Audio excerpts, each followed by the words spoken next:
There's lots of products that promise to boost our immune system, and who wouldn't want that? Well, there's millions of people with autoimmune diseases, inflammatory diseases, and allergies, right?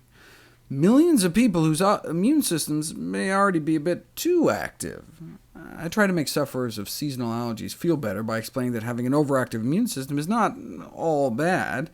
Individuals with allergies have a decreased risk for cancer compared with the general population.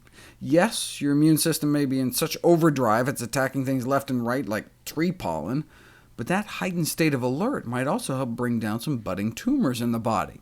So it's tricky. We want to boost the part of the immune system that fights infection, while downregulating the part that results in chronic inflammation, and mushrooms may fit the bill. There are thousands of edible mushrooms, though only about 100 are cultivated commercially. Only 10 of those really on an industrial scale, and I do mean industrial, rising to over 20 million tons, and for good reason. They accelerate immunoglobulin A secretion. Let me explain. Though skin is considered our largest organ, we actually interface with the outside world more through our mucous membranes that line our mouth, our entire digestive tract, our reproductive and urinary systems, inside the breast glands, on our eyeballs, occupying our largest body surface area. Our gut alone covers more area than a tennis court, and much of it is only one cell thick.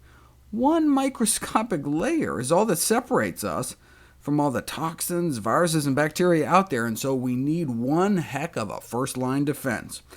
And that defense is called IgA, immunoglobulin A. Immunoglobulin means antibody. These are our type A antibodies. Dietary intake may improve mucosal immunity by accelerating IgA secretion, but no studies have ever been conducted on mushrooms until now.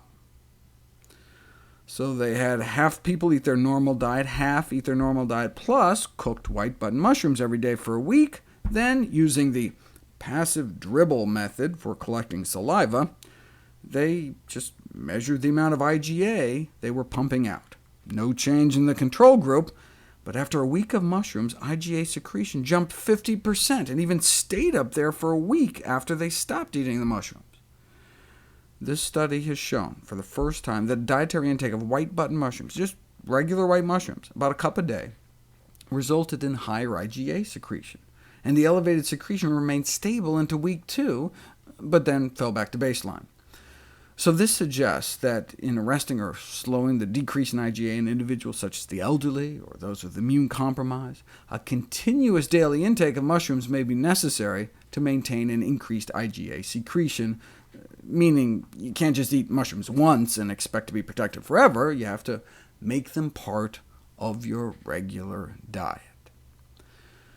But if you continue to churn out 50% more antibodies, might that contribute to chronic inflammation, which is implicated in the development of a variety of diseases? No, in fact, mushrooms appear to have an anti-inflammatory capacity in vitro, suggesting that they could be regarded as a potential source of natural anti-inflammatory agents. For example, here's an inflammatory response without mushrooms and with mushrooms, right? Both white and a few other varieties. They think it might be the phytonutrient pyrogalol, found in a variety of mushrooms, as well as in our old friend amla, Indian gooseberries, that similarly appear to reduce inflammation while at the same time boosting immune and anti-cancer function.